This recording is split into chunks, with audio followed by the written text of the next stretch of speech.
Yeah, I have calmed and quieted my soul like a weaned child with its mother, my soul like the weaned child that is with me. Right? This dependency that infants had on their mothers. So if we think about when weaning happened in the ancient world, we have all sorts of texts that not in the biblical text, but from Egypt. We have texts, like wisdom texts, that describe some of the same sort of ideas. Mom, you did so much for me. You nursed me, you weaned me, you diapered me, you did all of these things for me, and all until the age of 2.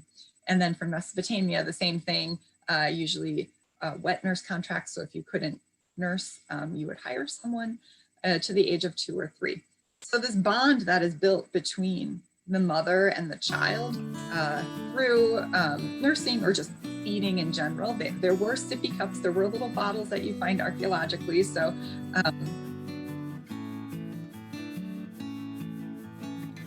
welcome to Great Bible Teacher Interviews.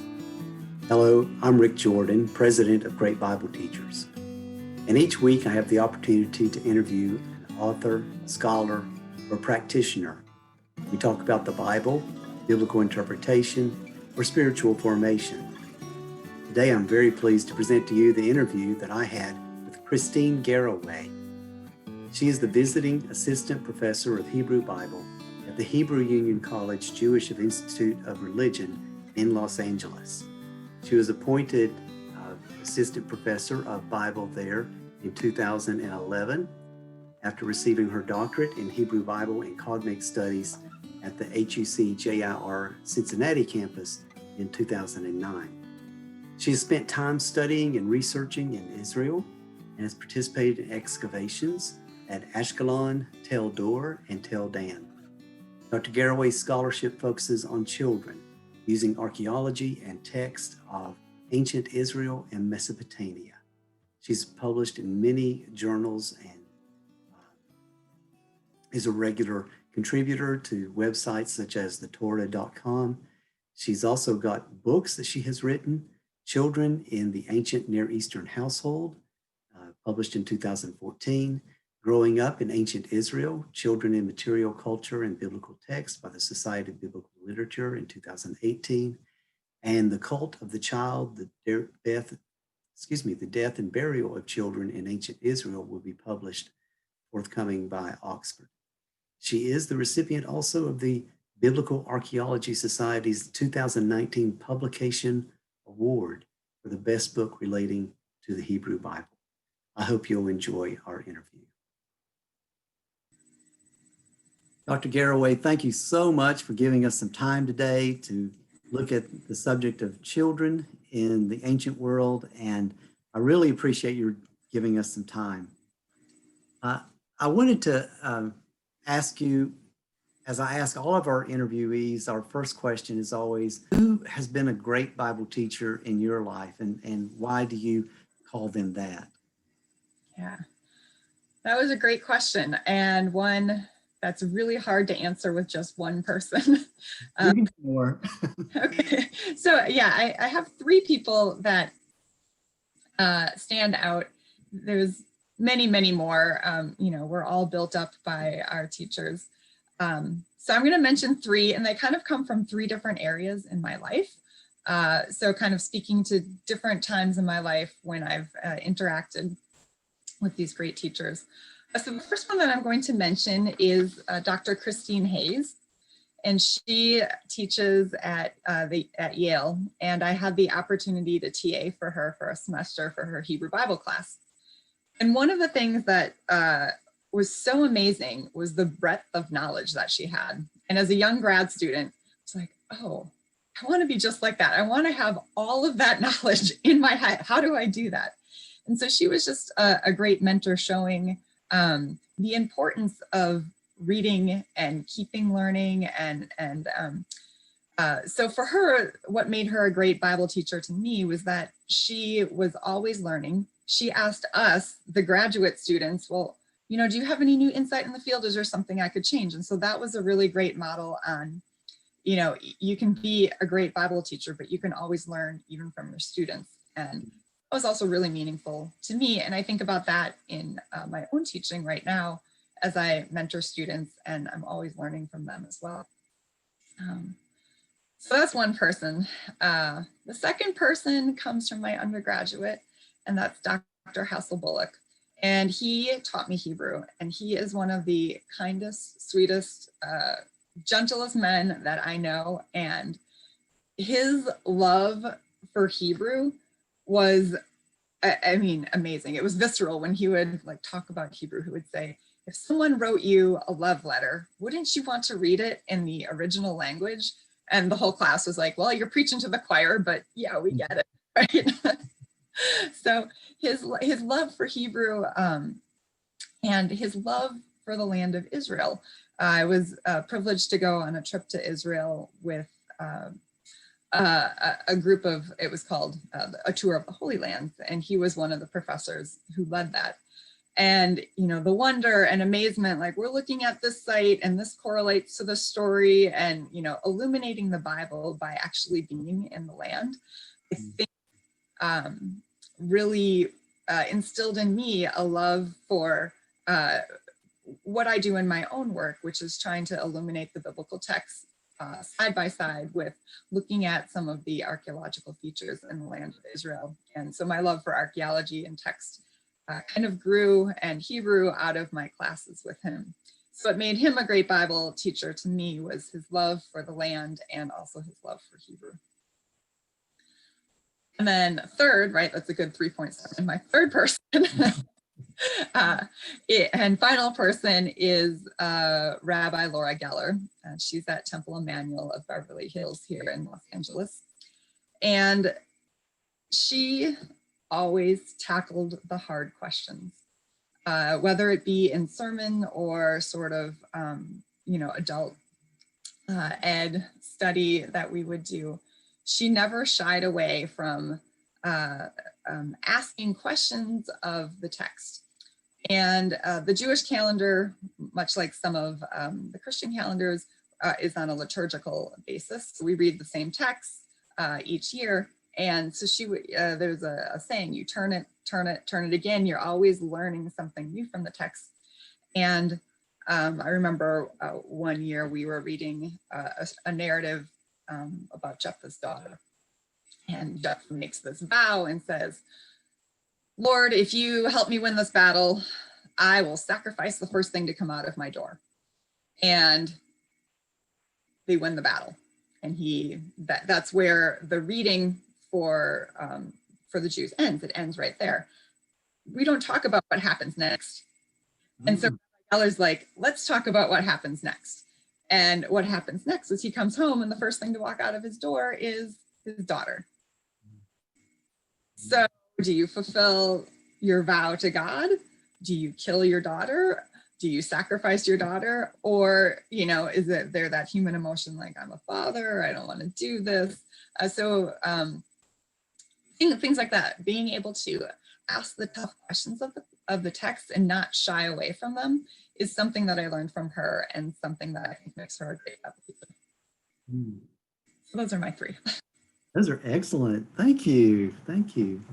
Now, your expertise in particular is of course, the Hebrew Bible and the ancient world. And you've written several books and they focus on the role of children in the ancient world, which I think is a fairly new area of study. And so I'm intrigued by, I guess, could you share with us how you became intrigued with the subject? And I came to the study of children in, you know, a very serendipitous way. I was a graduate student. I was taking, you know, coursework like we do. And my advisor was putting together a timeline of ancient Israel and Mesopotamia in Egypt. So like the lands around it, and it was a picture timeline. And so I was working on this with her, and it was to go up in our archaeology lab. And I came across a set of footprints. These are clay footprints. And they had an inscription in them. It was just a picture, I didn't actually see them. And They are from a site called Amar, which is north of Israel. And the inscription said something to the effect that these children were being sold to the temple. And I was like, oh, that is super interesting. I bet there's more of a story there. And so I wanted to investigate what that story was. And it just led me to think about children and how there were these lives in the ancient world that we don't really know a lot about. So children was, I don't know, there's always the joke that the Hebrew Bible and that field is you know, at least a decade behind what's being studied in other parts of the world. So I started looking at studies of children from like Greece and Rome, which had been done, studies in New World archaeology, which had been done. I was like, wow, there's really, you know, a lot out there and people are paying attention to children. And then I started to go through and look in Hebrew Bible and archaeology. And, you know, while we have stories about children or we have children's Bibles, there was not a lot being written about the life of a child. And I was like, oh, good, nothing's been written. I have a topic. You know, exciting when you're starting out that you can find something fresh and new that hasn't been done. So that's how I came to the study of children. That's great. Well, share with us what are some general themes that you have in your study about children that you've discovered and then include in your works? Yeah. The field that I'm involved in has a name called childist interpretation. So like feminist, childist. Okay. And one of the things that we look at is this sort of interplay that we see in many biblical texts and even many ancient Near Eastern texts with the value that a child has pitted against the vulnerability of a child.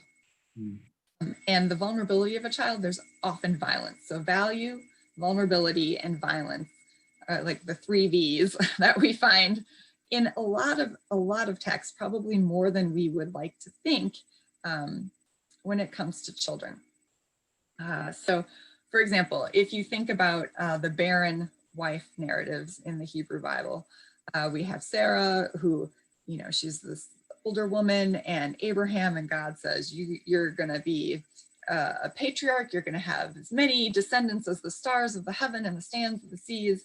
And Abraham's like, great, I don't have a child. This desire they want to have a child, they want to have a descendant. And first Abraham tries by perhaps adopting his nephew Lot, and God's like, no. And then perhaps adopting his servant Eliezer, and God's like, no. And then we see them trying to get a child by surrogate matter when Abraham takes Hagar as his concubine, and they have Ishmael, and God says, no. And then the next thing you know, Sarah is having a child, and it's Isaac. So the narrative is building up, you know, who is this child going to be? And finally, this child that is so longed for, so valued, is born. And the next thing that happens is that God says, hey, Abraham, why don't you sacrifice that child and show how much you love me? Right, so that's really tough. You can imagine, like, Abraham has been waiting, you know, all of these chapters long, the story's been building up to this point. And then we have the binding of Isaac, where he's asked to sacrifice his son. So that value, and then the vulnerability of that child, as a child, you don't really have a lot of say, right? You could be physically smaller than your parents.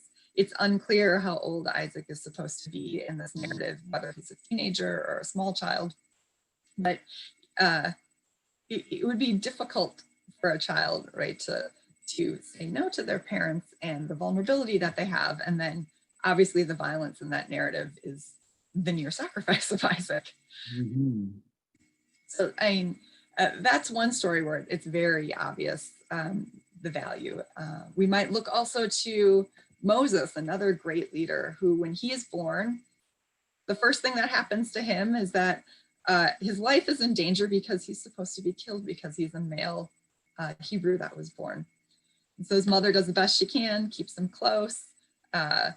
You know, we see in the narrative, it says she saw the baby and he was good. And the words used there, he was good, are the same words that God uses about creation. So we know, you know, if we do that literary hyperlink there, like, oh, this character, things are going to be okay for him, but it's still like, how is it going to be okay for him? He's in the basket and then rescued by Pharaoh's daughter. So that value, and then the vulnerability, will he be able to live or not? And then the violence, his mom doesn't sacrifice him, but she does have to abandon him. And so I think we don't often conceptualize what his mom is doing in abandoning him. She's trying to save him, but she is also giving up her son and kind of casting him to the fate of the river in the narrative. So a lot of value, vulnerability, and violence there. I could go on and on. There's so many texts where I could apply these different things.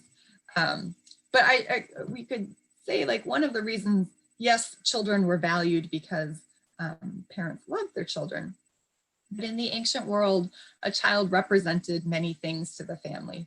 It was, especially male children, were the way that you would inherit, right? So you would pass along anything physical that you had, be it movable goods like your flocks or your land, your house.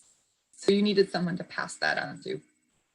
You also would have to pass on your name, right? Who your family was. That gets passed on through your child. We might also think about children becoming the next generation. So you're passing on your values, you're passing on your beliefs, you're passing for the Hebrew Bible, you're passing on what it means to become an Israelite. So in Deuteronomy 6, when it says, inscribe these values on them, inscribe these in their heart, it means raise your children up so that they are Israelites, so that the Israelites may continue. So we have all these things, and then these are what parents want, right? There's value just outside of what we might think today, like, oh, we love our children and we're so glad we have children and that's why we desire children. And economically, you needed children. If you were an agricultural family, which most families in Iron Age Israel were, you needed someone to help out and tend the land. If you were a herder, you needed someone to help out and herd your sheep, goat, flocks. So there's all sorts of different types of value that a child would have. And so then to call that immediately into question by this vulnerability in the narratives is, you know, it kind of plays back and forth. You need that tension, one to show the other. Go ahead. Well, just wondering if, like you've mentioned the story with Isaac and then with Moses. I'm just wondering, is this a pattern that we could pay attention to, like the value of the child, the vulnerability of the child, and the violence against the child? It seems like there's at least two of those, and that maybe that's part of what we need to do as biblical interpreters, is to say, oh, this is a pattern that is here, and there's this question of what happens to someone's inheritance or their future, their name, if this child dies or is killed. Yeah, I think that's a fair point. I don't know that it applies to every text, but I mean, there's a number of texts, right? Elijah and the Shunammite woman, she gets a son, she hasn't had a son. The next thing you know, he's saying, my head, and he appears to be dead. And so Elijah has to come back and he performs, he's a miracle worker and revives the child. So, I mean, we see it in a lot of different places. We see it in a really troublesome way in Ezekiel 16, where we have this metaphor of Israel being this infant that is cast out, that hasn't been taken care of, that is abandoned, and God coming and seeing the value in Israel and adopting Israel as the daughter and raising her up, and then she kind of rebels. Well, not kind of, in the narrative, she rebels big time. She plays the harlot. And And then it switches more to a husband-wife metaphor. But, there's so many places where we see what could be something beautiful put in danger right away. And I think that was probably a reality in the ancient world that they were dealing with. And I don't mean that like every time a child was born, someone was out to kill them. But what I do think is that the underlying reality is infant mortality was really high. So we can think of a woman getting married at a fairly young age in her teens and spending the majority of her life pregnant, not because she's having 10 children, but because in order to, let's say, have a family of 6 or a family of 5, she would need to have, almost double the amount of pregnancies in order to have children who survived into adulthood. So the vulnerability as soon as a child is born, within the first week, within the first day is the highest, and then within the first week. And then if you can make it beyond the first week, it's better until you wean the child. And then when the child's weaned, the danger goes up again because they're not receiving any of the immunity that they get from mother's milk. And they start drinking water, and water, no germ theory of disease. So you drink unclean water and you can get dysentery. And in the archaeological record, that's what they find a lot of children die from, which, I mean, today is heartbreaking because you think, wow, that's a really easy fix. Just boil your water. But that was, that's why everyone drank wine and beer, right? Because it was cleaned that way. It wasn't super strong, but it was safe to drink. Yeah. So a lot of what we've been talking about here is a lot of he, Isaac, Moses. What about the she's? What about the girls and what their value is and the risk that they have? Mm-hmm.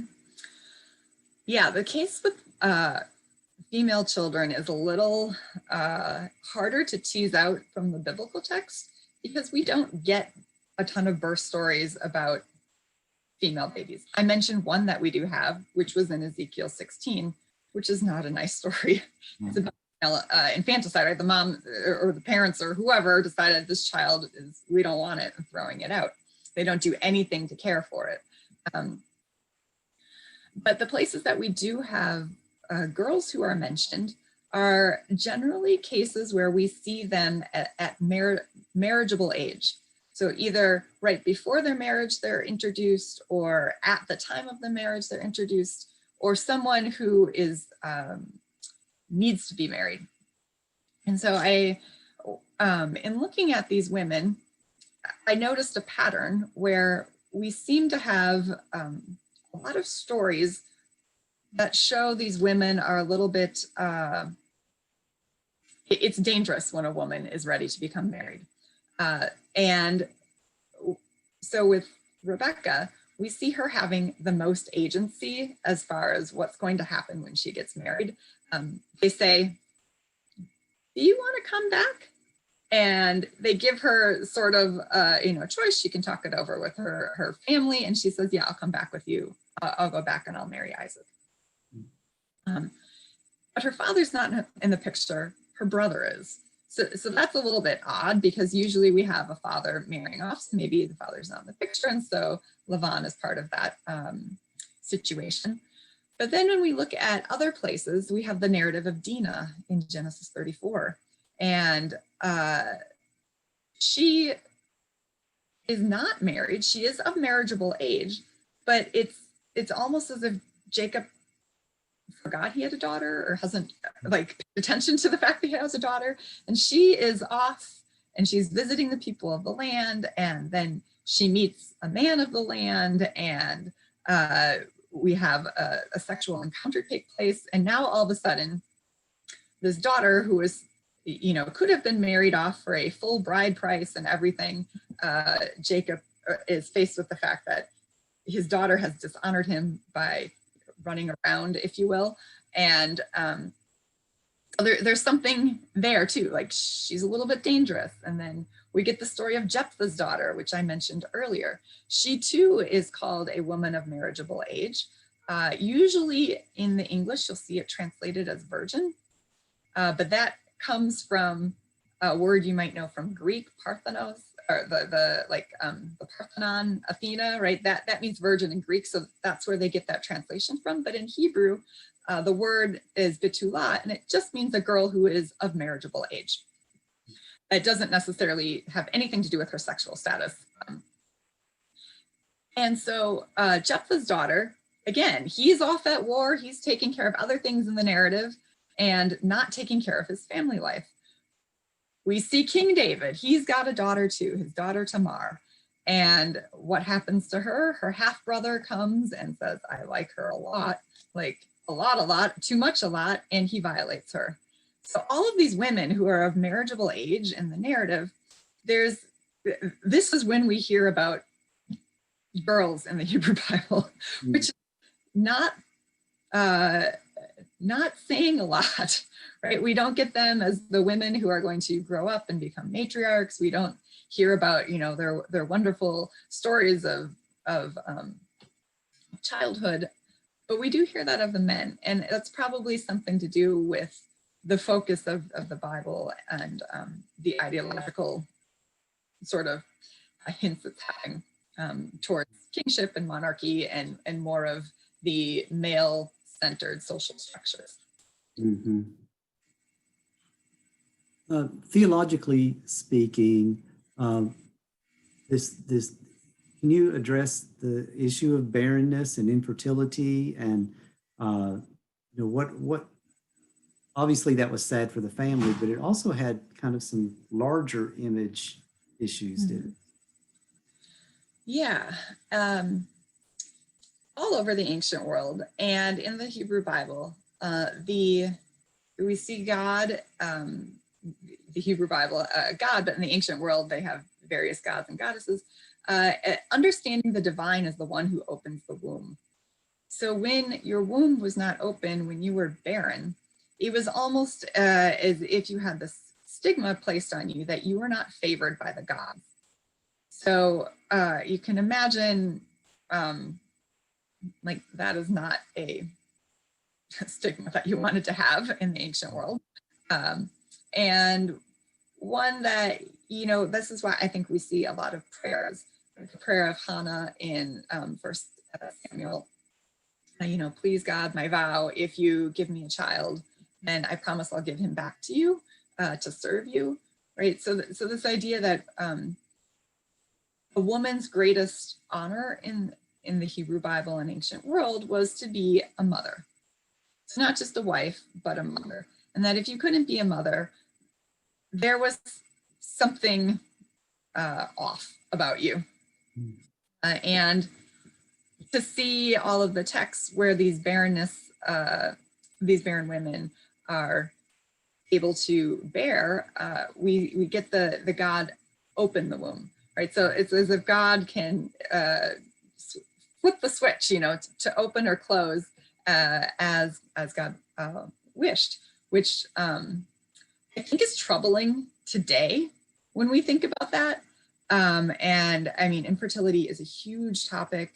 It's one that is very sensitive to a lot of people. It's one a lot of people struggle with.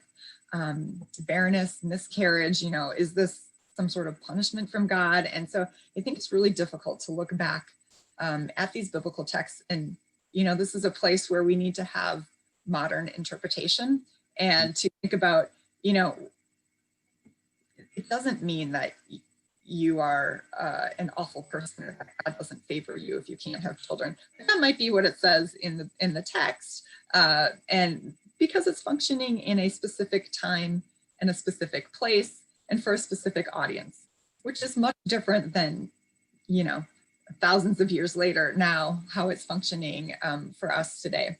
So there's always, the caution when we read the biblical narrative to think about,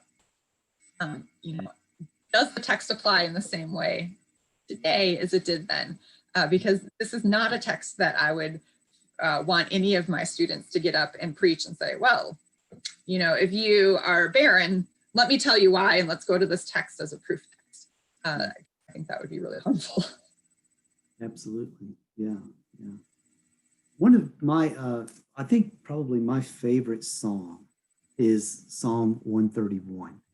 And I want to read it and then ask you for your comment on it as far as God as parent and the weaned child. What does that mean? So 131, this is in the New Revised Standard Version. O Lord, my heart is not lifted up. My eyes are not raised too high. I do not occupy myself with things too great and too marvelous for me, but I have calmed and quieted my soul like a weaned child with its mother. My soul is like the weaned child that is within me. O Israel, hope in the Lord from this time on and forever. Mm-hmm. Yeah, the imagery that we see there is really beautiful, isn't it? The comfort that's offered to a child in its mother's arms. Yeah, I have calmed and quieted my soul like a weaned child with its mother. My soul like the weaned child that is with me. Right? This dependency that infants had on their mothers. So if we think about when weaning happened in the ancient world, we have all sorts of texts that not in the biblical text, but from Egypt. We have texts, like wisdom texts, that describe some of the same sort of ideas. Mom, you did so much for me. You nursed me, you weaned me, you diapered me, you did all of these things for me, and all until the age of 2. And then from Mesopotamia, the same thing, usually wet nurse contracts. So if you couldn't nurse, you would hire someone to the age of 2 or 3. So this bond that is built between the mother and the child through nursing or just feeding in general. There were sippy cups, there were little bottles that you find archaeologically. So there was that possibility. It's really beautiful. It's something that I think we can see.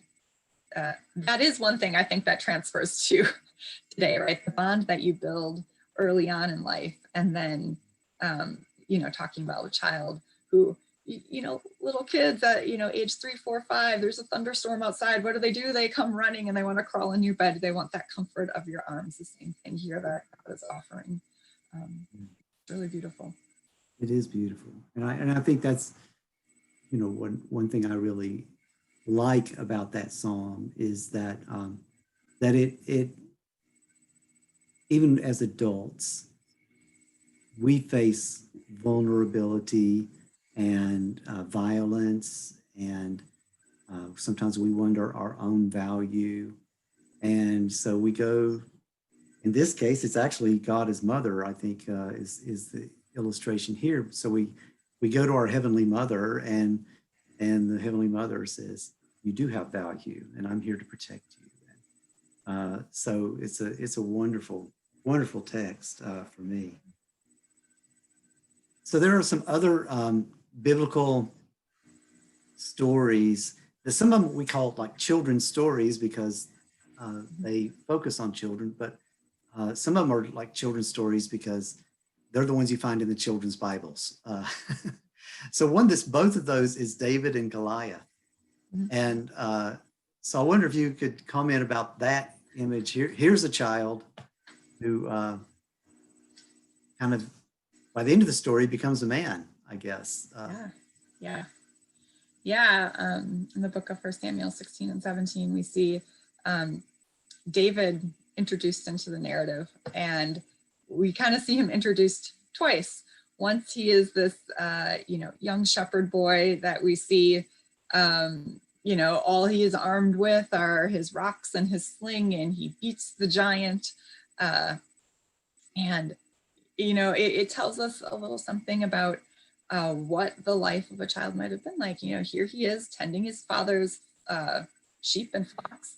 And we also see this, we see Zipporah and her sisters, who becomes Moses' wife. She's tending flocks as well. Rachel tends flocks, the children were tending flocks. But it sounds like David here, he's he's doing a little something in his spare time. Right, to be able to fling a field stone that well, you can imagine he's like out there practicing, whiling his time away, right? So here he is showing bravery, and like you said, it is a coming of age narrative. We also are introduced to him as someone who can sing and calm King Saul down, and as a harpist. And so you can imagine, same thing like we have our children today trying to do music lessons. And so he has that ability that he's honing, maybe keeping his thoughts calm as he's singing out there on the hillside. But yeah, this is definitely a coming of age story, and it's one that winds up well. It's one that we have, the little person overcoming the giant hero.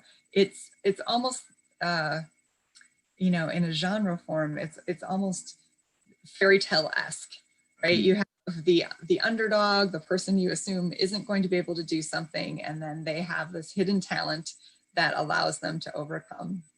And of course, David's very clear through all of this that he has these talents, but they're given to him by God, and this is why he's able to overcome everything. And then David is shown as the pillar and the model of faith. And of course, this is scary for King Saul as he sees the writing on the wall, so to speak, things that have to come.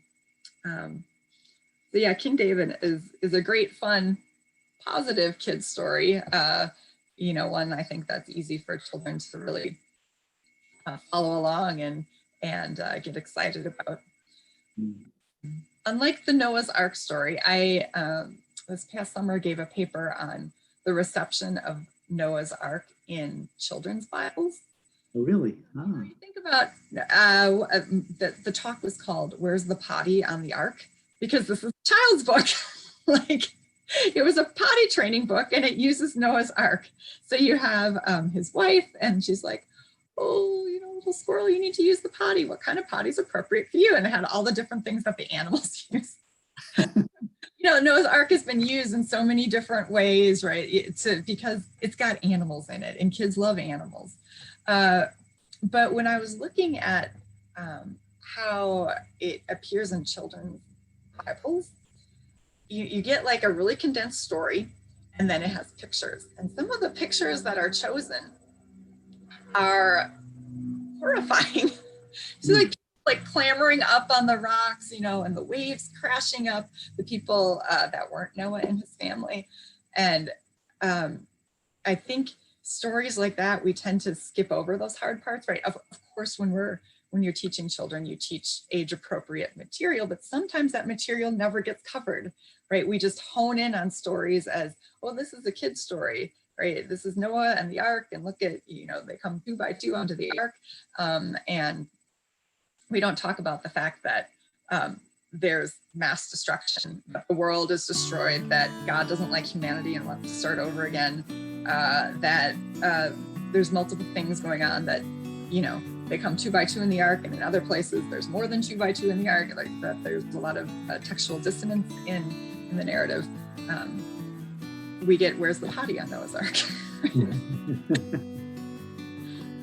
I'd like to thank Dr. Kristine Garroway for her insights that she has shared with us about children in the ancient world. I invite you to join us at greatbibleteachers.com to learn more about the Bible and how to teach the Bible, as well as how to grow in spiritual formation. You can come to greatbibleteachers.com to see blog articles and interviews. You can also sign up for the e-news that comes out weekly and lets you know about the interviews and the blog articles that are being published that week. So I invite you to sign up so you'll be aware of what's going on with the Bible and biblical interpretation. Thanks for joining us today.